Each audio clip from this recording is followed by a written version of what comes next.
Un temps de parole consacré au SMIAM ce matin. Ça fait longtemps qu'on ne l'a pas reçu. C'est Anis Hamada. Anis Hamada, bonjour. Bonjour. Monsieur le Président, vous êtes en direct sur Kwezi FM, bien évidemment. J'aimerais qu'on revienne sur plusieurs points, et notamment votre cœur de métier, la construction, et notamment des écoles. Il y a plusieurs chantiers qui sont arrêtés, qui ont démarré, et puis qui s'arrêtent, comme notamment celui de Tsunzu. Encore une fois, pour des histoires de foncier, des histoires de terrain. Comment c'est possible d'en arriver là ? Alors, d'abord, il faut pas trop exagérer. Il n'y a pas plusieurs chantiers. Il y en a au moins 3. Oui. Il n'y a que Tsunzu aujourd'hui. Le micro. Les autres, bon, c'est vrai, quand je suis arrivé au SMIAM, il y avait 5 chantiers qui boitaient. Donc aujourd'hui, sur 5, il y en a 3 qui sont déjà livrés. Il y en a 2 qui sont en cours d'être livrés. Bon. Le CELI de Tsunzu, effectivement, c'est un chantier qui nous cause beaucoup de problèmes parce que le foncier a été mal négocié depuis le début de ce projet.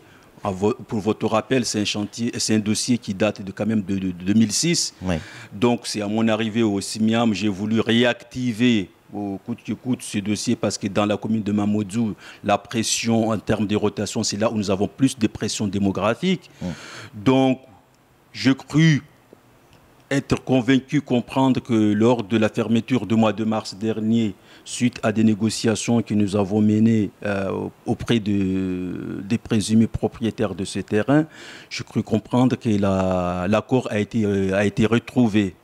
Donc aujourd'hui, je n'ai pas plus d'éléments pourquoi... En tout cas, vendredi, le chantier a été bloqué, les grilles fermées. Le chantier est bloqué parce qu'effectivement, il y a parmi une des copropriétaires qui m'a interpellé dans l'escalier du SMIAM, comme quoi ils vont fermer le chantier parce que la promesse qui a été donnée par la mairie jusqu'à là n'a pas été honorée, à savoir le règlement du foncier. Bon. Est-ce que vraiment c'est une mauvaise volonté vis-à-vis de la mairie pour ne pas régler ce foncier financièrement? Je ne crois pas.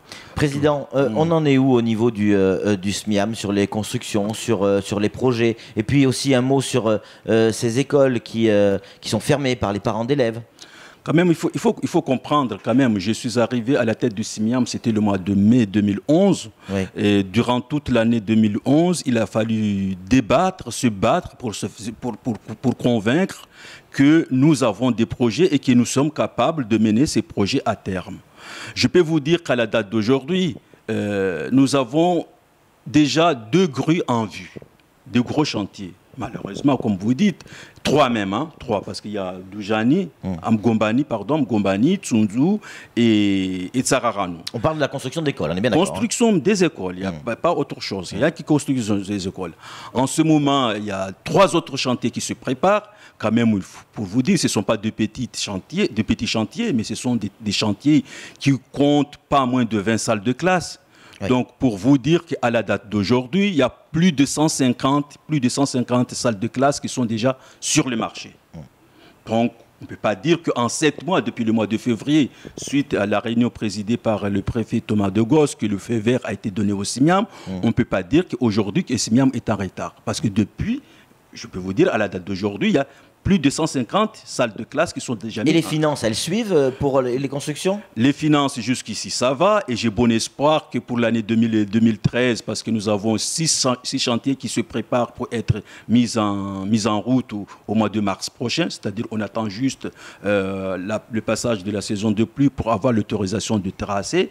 Donc, on aura encore 6 chantiers qui se préparent pour être mis en circulation à partir du mois de mars de 2013. Un mot sur ces écoles fermées par les parents d'élèves, cadenassées pour certaines d'entre elles, et on est allé sur place. Et c'est vrai, Président, on a vu l'état de certaines écoles. C'est tout simplement inadmissible d'envoyer nos gamins dans ce genre d'école. Moi, je suis tout à fait d'accord avec vous. C'est pourquoi je dis que si on veut que toutes les écoles soient mises aux normes aujourd'hui, les normes d'hygiène, de sécurité vis-à-vis de règles de la République, il fallait fermer ces écoles. Je suis désolé, c'est dur à dire, mais parce que qu'est-ce qu'on a donné au SMIAM pour rendre ces écoles viables, si on peut se dire. En règle, on va dire en règle. En règle. Ouais.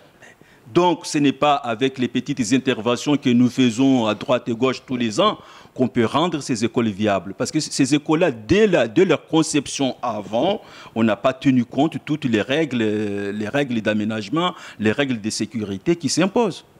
Mais quand vous dites il n'y a qu'à les fermer, c'est pas une solution. La solution, elle est où? C'est la question que je vous pose, Président. C'est vous le président du SMIAM. La solution, elle est où? Aujourd'hui, pourquoi on a fermé Amgombani, par exemple, alors qu'on sait que c'est une commune, il y a une forte rotation. Oui. On a fermé Mgombani parce qu'il faut rénover cette école. On ne peut pas mettre les enfants dans cette école-là.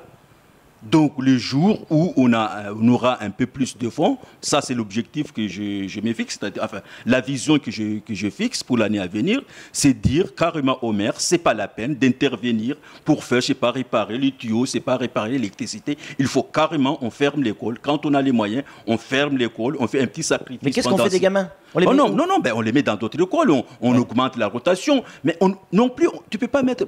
C'est pas dans le but d'aller chercher de l'éducation, mettre en péril la vie d'un enfant non plus. C'est clair. Moi, je sais pas, mais c'est pas parce qu'il faut scolariser l'enfant, il faut le mettre en danger. Et justement, donc, il faut s'organiser autrement. Mais vous dites à l'instant qu'il n'y a pas forcément les moyens pour rénover toutes ces écoles, parce que c'est quasiment 2 écoles sur 3 qu'il faudrait fermer si nos informations... Ou pas loin, ou en tout cas une sur 2. La moitié, disons la moitié. Mais voilà, une sur 2, c'est déjà énorme. C'est déjà énorme. Mais est-ce que le SMIAM a les moyens de rénover une école sur 2? Aujourd'hui, par la délégation, parce que quand même, il faut reconnaître que le SMIAM est délégataire de services publics. C'est clair. Délégataire de services publics. C'est pas une institution qui taxe les administrés pour composer son budget. Nous sommes délégataires de services publics. Ce que nous faisons pour les écoles de construction neuve, c'est la contribution des communes via l'État.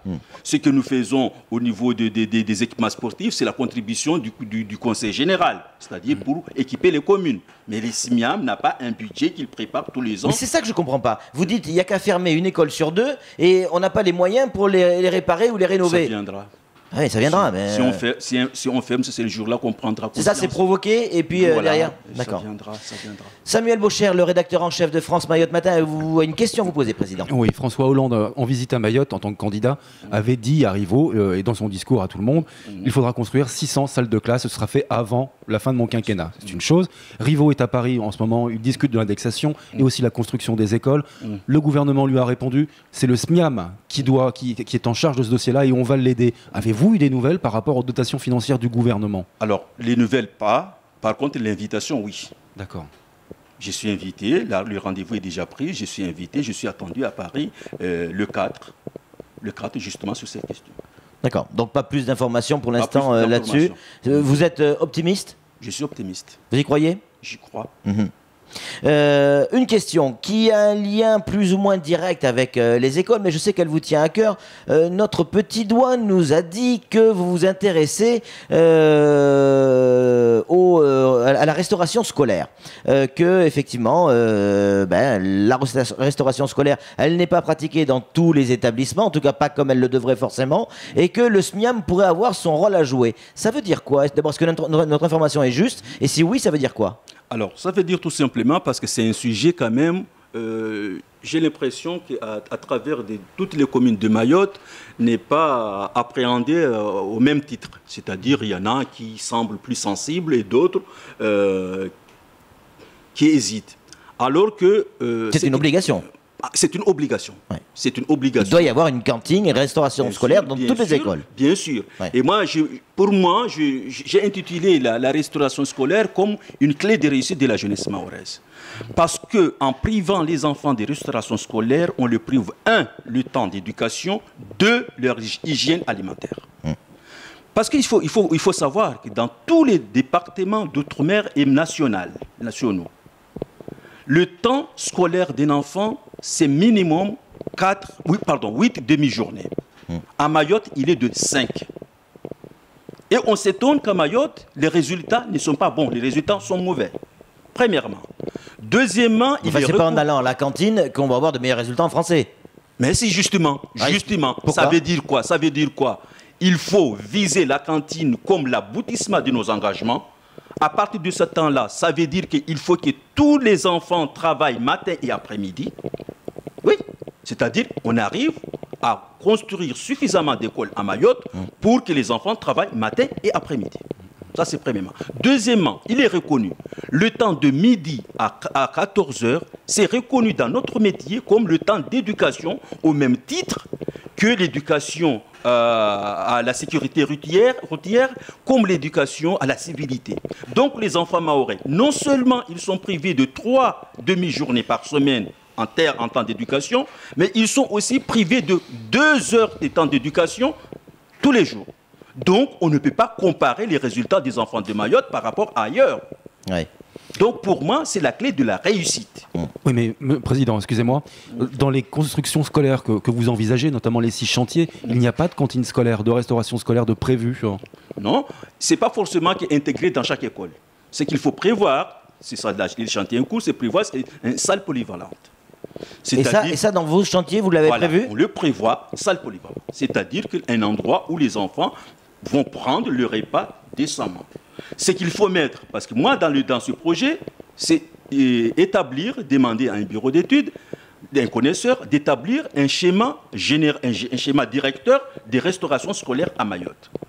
Donc, en grosso modo, on n'a pas besoin de 10 000 cantines, à Mayotte. On a besoin maximum 10 centrales cuisine.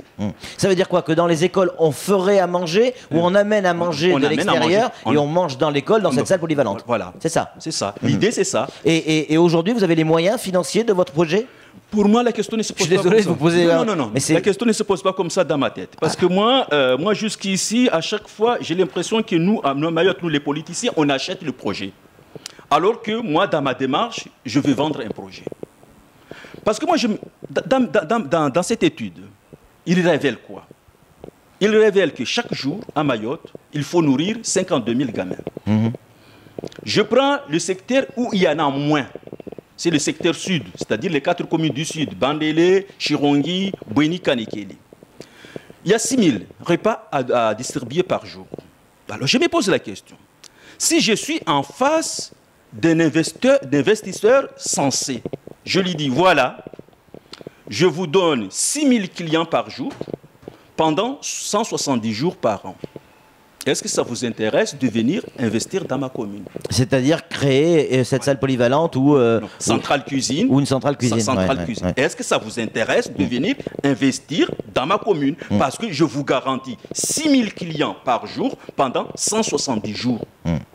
En tout cas, on aura l'occasion d'y revenir. C'est une idée qui mérite d'y réfléchir, c'est clair, c'est une autre vision des choses. Merci infiniment, Président, ça fait déjà un quart d'heure qu'on est ensemble. Merci infiniment d'être venu sur ce plateau et de nous avoir fait part de vos points de vue sur ces différents dossiers. Merci.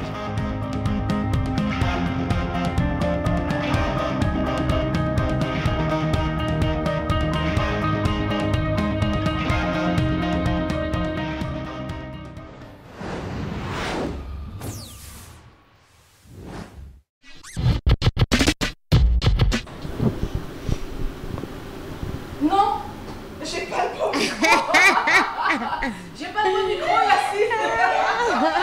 Un stylo pour faire. On va essayer comme ça quand même. Tu crois que tu vas m'entendre? Je sens que ça va sortir dans le zapping. Ça. Un stylo. Oh mon Dieu. Qu'est-ce qu'on fait?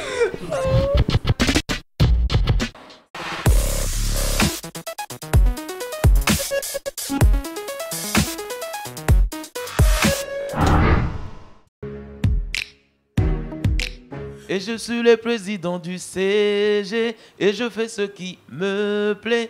Maman m'a dit de bien profiter et bien sûr j'irai faire un petit tour à Nocibé. Ouais.